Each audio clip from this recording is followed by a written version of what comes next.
Welcome to కెరాక్ TV. నేను మీ శ్రీనివాస్ రెడ్డి. ఒక తమిళ నటుడు శ్రీకాంత్ ఇప్పుడు చిక్కుల్లో పడ్డారని కూడా చెప్పుకోవచ్చు. డ్రగ్స్ కేసులో తమిళ నటుడు శ్రీకాంత్ అలియాస్ శ్రీరామ్ను చెన్నై పోలీసులు అయితే అరెస్ట్ చేసిన విషయం తెలిసింది.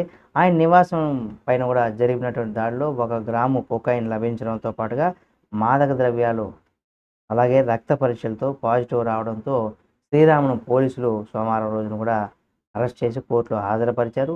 కేసును విచారించినటువంటి న్యాయస్థానం అతనికి 14 రోజుల పాటు జ్యుడిషియల్ కస్టడీ విధించింది. ప్రస్తుతం ఇక్కడ శ్రీరామ్ ఫులల్ సెంట్రల్ జైల్లో కూడా ఉన్నాడు. న్యాయవాదుల అభ్యర్థన మేరకు కూడా శ్రీరామ్ ఫస్ట్ క్లాస్ జైలు గదికి కేటాయించాలని కూడా న్యాయమూర్తి ఆదేశాలు అయితే జారీ చేయడం జరిగింది. అయితే లావాదేవీల పైన కూడా ఆరా తీస్తున్నారు. అయితే ఇక్కడ శ్రీకాంత్ అలాగే ప్రసాద్ మధ్య జరిగినటువంటి ఆర్థిక లావాదేవీలు కూడా పోలీసులు అయితే గుర్తించారు. 40 సార్లు కొకైన్ కొనుగోలు చేయడానికి ఇక్కడ శ్రీకాంత్ అంటే శ్రీరామ్ అనమాట. శ్రీరామ్ 4.72 లక్షల ఖర్చు చేసినట్టుగా కూడా ఆధారాలు అయితే లభించాయి. ఈ కేసు మరింత లోతుగా విచారించేందుకు కూడా ఇద్దరిని 3 రోజుల పాటు కస్టడీ ఇవ్వాలని కూడా ఇక్కడ ఇప్పటికే ఎగ్మోర్ కోర్టులో కూడా పిటిషన్ అయితే వేశారు. అయితే డ్రగ్స్ ఎలా అడిక్ట్ అయ్యాడనే దానికి సంబంధించి కనుక మనం చూసినట్లయితే ప్రసాద్ శ్రీరాము 8 సార్లు కొకైన్ సప్లై చేశారు. అరెస్టుకు ముందు కూడా 250 గ్రాముల కొకైన్ ఇచ్చినట్టుగా కూడా వెలుగులోకి వచ్చింది. అయితే శ్రీరామ్ నటించినటువంటి ఓ సినిమాకు ప్రసాద్ కో ప్రొడ్యూసర్గా వ్యవహరించారు. దాంతో ప్రసాద్ 10 లక్షల రెమ్యునరేషన్ శ్రీరామ్కు చెల్లించాల్సి ఉంది. డబ్బు చెల్లించకపోగా అందుకు బదులుగా ప్రసాద్ శ్రీరామ్కు కొకైన్ సప్లై చేశాడు. ఆ తర్వాత శ్రీరామ్ డ్రగ్స్ బానిస అయిపోయాడు. మొదటి 3 సార్లు ప్రసాద్ నాకు ఇచ్చాడు. 4వసారి నేను అడిగాను.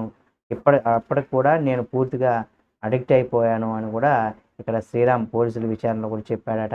అయితే ఇక్కడ టీవీ సీరియల్తో వెండి తెరకు వచ్చినటువంటి అతను అంటే ప్రముఖ దర్శకుడిగా ఉన్నటువంటి బాలచందర్ 1999లో రూపొందించినటువంటి ఒక టీవీ సీరియల్లో కూడా జన్నల్ మరుబు కవితలై ఏదైతే ఈ బుల్లితెర మీద కూడా నటించాడు. 2002లో రోజా కూటం సినిమాతో వెండితెరకు పరిచయం అయ్యాడు. తమిళంలో ఎన్నో విజయవంతమైనటువంటి సినిమాల్లో నటించినటువంటి శ్రీరామ్ తాజాగా తెలుగులో విజయంతి అనే చిత్రంలో కూడా కనిపించారు.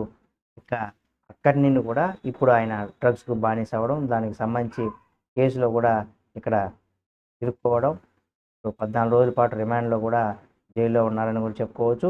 ఇటువంటివన్నీ కూడా సెలబ్రిటీలు ఈ డ్రగ్స్ బానిస అయినటువంటి వాళ్ళందరికీ కూడా ఎవరికైనా సరే వాటి కూడా దూరంగా ఉండాలి. తప్పనిసరిగా దూరంగా లేని పక్షంలో వాటికి బానిస అయ్యి మన జీవితాలను కూడా కొంత గందరగోళం అయ్యేటువంటి పరిస్థితి ఉంటుంది.